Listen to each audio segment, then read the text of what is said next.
Assalamualaikum. Assalamualaikum warahmatullahi wabarakatuh. Saya mau mengadakan bekam pada hari ini sama nama Ustaz Andro. Nama saya Dasril untuk terapi tradisional. Keluhan saya sakit kepala dikit, sakit pinggang, batu masuk angin. Itulah yang saya lakukan. Jadi pada hari ini saya mengadakan sama Ustaz Andro. Assalamualaikum warahmatullahi wabarakatuh. Dari Anas bin Malik radhiyallahu anhu, Rasulullah sallallahu alaihi wasallam bersabda, sesungguhnya cara pengobatan paling ideal yang kalian pergunakan adalah hijamah atau bekam. Muttafaqun alaih. Segala puji bagi Allah Subhanahu wa taala, Rabb semesta alam. Dia menciptakan makhluk dan membimbing mereka kepada kebenaran dan menyediakan jalan yang lurus. Salawat dan salam kita haturkan kepada Rasulullah sallallahu alaihi wasallam yang telah mempraktekkan cara hidup yang baik dan benar untuk ditiru oleh umatnya. Semoga kita semua termasuk orang yang beriman yang senantiasa sangat rindu mengetahui dan mengamalkan sunnah Nabi sallallahu alaihi wasallam. Ada suatu pertanyaan yang asing yang mesti kita jawab dan renungkan. Apakah Anda pernah mendengar istilah bekam atau hijamah? Apakah kita pernah berbekam? Berbahagialah apabila kita menjawab pernah. Sayangnya, menurut sebuah survei, sebagian besar kaum muslimin belum pernah mendengar istilah bekam, apalagi yang pernah dibekam. Kenyataan ini sungguh memprihatinkan, sebab bekam sudah dikenal ribuan tahun yang lalu, bahkan sejak zaman Nabi Musa alaihissalam, dan dikukuhkan syariatnya pada zaman Nabi Sallallahu Alaihi Wasallam. Akhirnya berkembang ke seluruh dunia hingga saat ini. Kaum muslimin jarang sekali yang mau mendalami ilmu kedokteran warisan Rasulullah Sallallahu Alaihi Wasallam yang sangat lengkap. Di antara sebagian kedokteran Nabi Sallallahu Alaihi Wasallam yang dilupakan itu adalah bekam. Sebaliknya dunia barat terus melakukan penelitian tentang bekam yang akhirnya mereka terapkan dalam kehidupan mereka, walaupun mereka tidak mengakui sebagai warisan Rasulullah Sallallahu Alaihi Wasallam.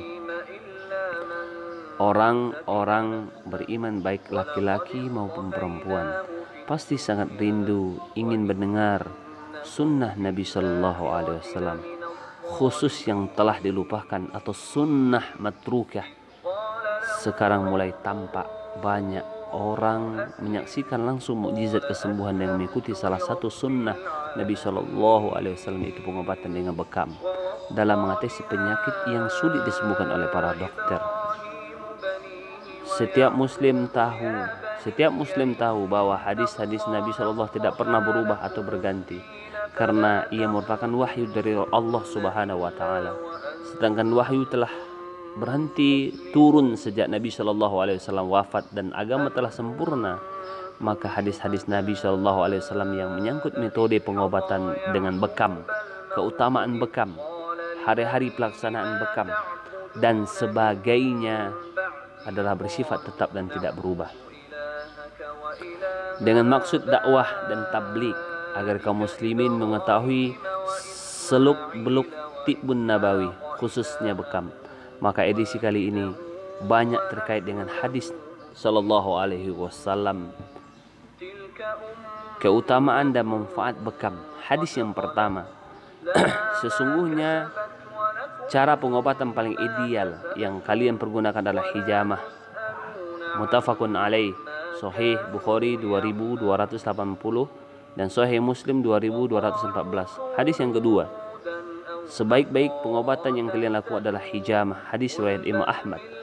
Hadis ketiga, Rasulullah Sallallahu Alaihi Wasallam bersabda, sesungguhnya pada bekam itu terkandung kesembuhan. Kitab Mukhtasar Muslim nomor 1480. Hadis keempat dari Asim bin Umar bin Qatadah radhiyallahu an. Dia memberitahukan bahwa Jabir bin Abdullah radhiyallahu anhu pernah menjenguk Al-Mughni radhiyallahu an. Dia bercerita, aku tidak sembuh sehingga aku berbekam, karena sesungguhnya aku pernah mendengar Rasulullah sallallahu alaihi wasallam bersabda, sesungguhnya di dalam bekam itu terkandung kesembuhan. Hadis riwayat Imam Ahmad, Bukhari, Muslim, Abu Ya'la, Al-Hakim dan Al-Baihaqi. Hadis kelima, kesembuhan bisa diperoleh dengan 3 cara: sayatan pisau bekam, tegukan madu, sundutan api. Namun aku tidak menyukai berobat dengan sundutan api. Hadis riwayat Muslim. Hadis kelima. Hadis keenam, penyembuhan terdapat dalam 3 hal, yaitu minum madu, sayatan alat bekam, dan sundutan dengan api. Dan aku melarang umatku berobat dengan sundutan api. Hadis riwayat Imam Bukhari.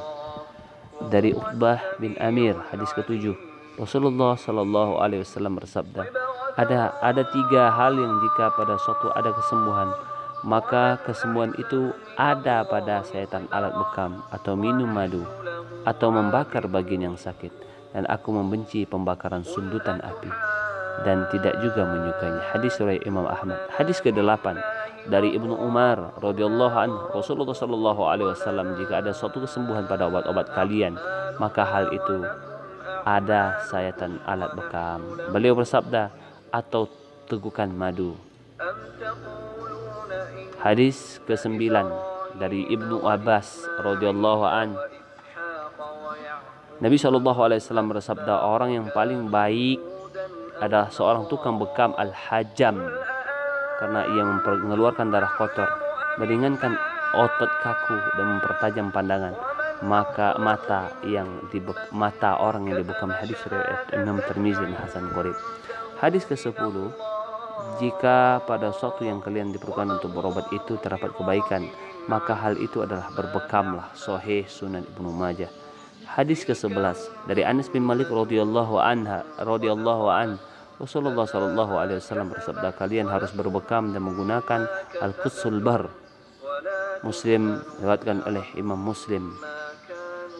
Hadis ke-12 dari Abdullah bin Mas'ud radhiyallahu an, dia berkata, Rasulullah sallallahu alaihi wasallam pernah menyampaikan sebuah hadis tentang malam, di mana beliau diperjalankan bahwa beliau tidak melewati sejumlah malaikat, melainkan mereka semua menyuruh beliau sallallahu alaihi wasallam yang mengatakan, perintahkan umatmu untuk berbekam. Sahih Sunan At-Tirmizi. Hadis ke-13, pada malam aku diisrakan, aku tidak melewati sekumpulan malaikat, melainkan mereka berkata, wahai Muhammad, suruhlah umatmu melakukan bekam. Sunan Abu Daud, Ibnu Majah, Sahih Jami'.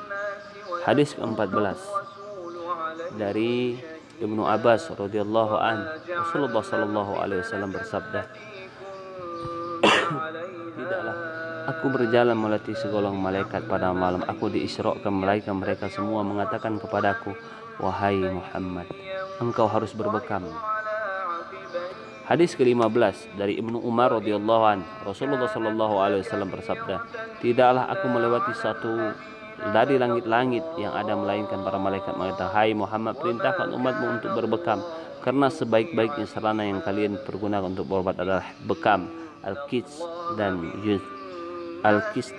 yunisam, macam tumbuh-tumbuhan. Hadis ke-16 dari Jabir bin Mughni radhiyallahu an, dia bercerita, aku tidak akan merasakan sehat sehingga berbekam, karena sesungguhnya aku pernah mendengar Rasulullah sallallahu alaihi wasallam, sesungguhnya pada bekam itu terdapat kesembuhan. Sahih Ibnu Hibban. Hadis ke-17 dari Anas bin Malik radhiyallahu an, dia bercerita, Rasulullah bersabda, jika terjadi panas memuncak, maka netralkan dengan bekam sehingga tidak terjadi hipertensi pada salah seorang di antara kalian yang akan membunuhnya.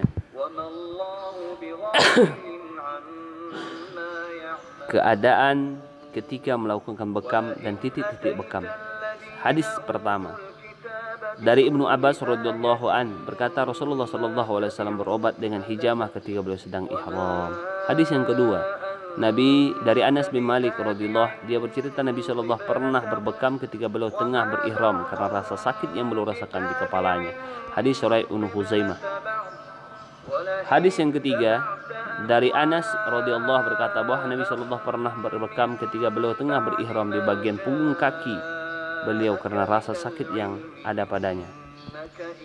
Hadis keempat dari Ibnu Abbas radhiyallahu berkata Rasulullah sallallahu alaihi wasallam berobat dengan hijamah ketika beliau sedang puasa. Hadis kelima dari Abdullah bin Bukhainah radhiyallahu bercerita Rasulullah berbekam di bagian tengah kepalanya sedangkan beliau tengah berihram karena pusingnya yang beliau rasakan. Hadis riwayat Bukhari.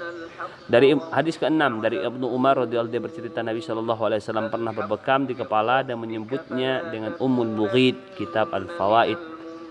Hadis ketujuh Nabi sallallahu alaihi wasallam dari salah seorang yang bercerita Rasulullah bersabda, tidak batal puasa orang yang muntah atau orang yang bermimpi basah dan tidak juga orang yang berbekam. Hadis riwayat Ibnu Huzaimah. Hadis ke-8 dari Jabir, dia bercerita sesungguhnya Nabi sallallahu alaihi wasallam jatuh dari kuda beliau dan menimpa batang pohon sehingga kaki beliau patah. Waqi RA berkata, sesungguhnya Nabi sallallahu berbekam di bagian kaki yang terkilir. Sekian, assalamualaikum warahmatullahi wabarakatuh.